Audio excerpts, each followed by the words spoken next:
જેને આખા ગુજરાતને હચમચાવી દીધું હતું। 22 વર્ષનો એક છોકરો જે ભણવા માટે આવ્યો હતો અમદાવાદમાં અને પોલીસ કર્મીએ જ એને હત્યા કરી નાખી અને મોતને ઘાટ ઉતારી દીધો।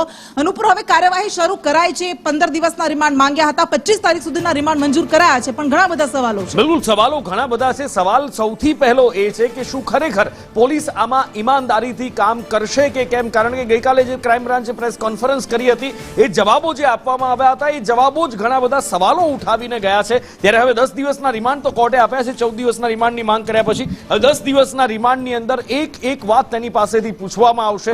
આવેશમાં આવીને કરેલી હત્યાની વાત કરવામાં આવી રહી છે, કારણ કે જો આવેશમાં આવીને કરેલી હત્યા હોય તો કાયદાના જાણકાર એ વાત ખૂબ સારી રીતે સમજે છે કે સજામાં થોડી બાંધછોડ થઈ શકે છે, પણ આ એક કાવતરું રચીને, કારણ કે યુટર્ન મારે છે, બાઇકને આંતરે છે અને પછી એને હત્યા કરી નાખે છે, એટલે સ્વાભાવિક રીતે આમાં કલમો કડકમાં કડક લગાવવાની જરૂર છે। દિવ્યા મારી સાથે લાઈવ જોડાયા છે, દિવ્યા પાસેથી વિગતે જાણીએ। દિવ્યા, શું પોલીસ આમાં ઈમાનદારીથી કડક હાથે કામ કરશે? 10 દિવસના રિમાન્ડ કોર્ટે આપ્યા છે।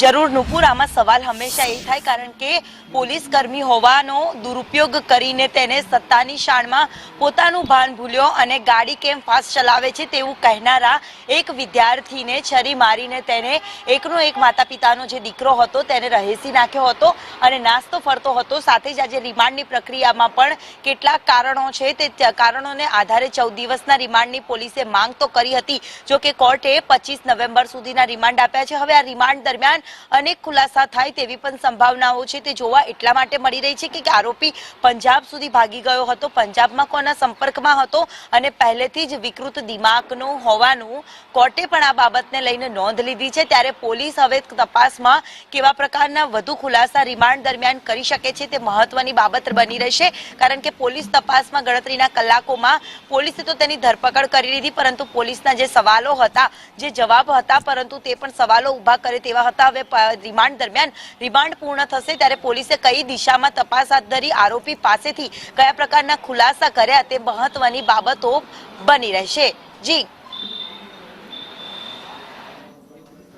અને બીજી બાજુ જે કાર હતી એ કાર પણ એ હેરિયર કાર આપણે જોયું હતું કે કેવી રીતે આવેશમાં આવી અને ફૂલ સ્પીડની અંદર યુટર્ન મારે છે, એ કાર પણ પોલીસે કૃષ્ણા કબજે કરી છે। બિલકુલ, એ luxurious car SUV car Harrier જે જપ્ત કરવામાં આવી છે અને આ જે કાર એક કડી બની હતી આરોપી સુધી પહોંચવામાં। નંબર પ્લેટ વગરની કાળી કાર હતી અને આ જ કારને જ્યારે ધીમી હંકારવાનું કીધું હતું ત્યારે આવેશમાં આવીને એણે હત્યા કરી નાખી એવું રટણ અત્યારે કરી રહ્યો છે। આ કારને પણ પોલીસે કબજે કરી લીધી છે અને આરોપીએ પુરાવાનો નાશ કરવાના પ્રયત્ન કર્યા હતા એ વાત પણ સામે આવી રહી છે।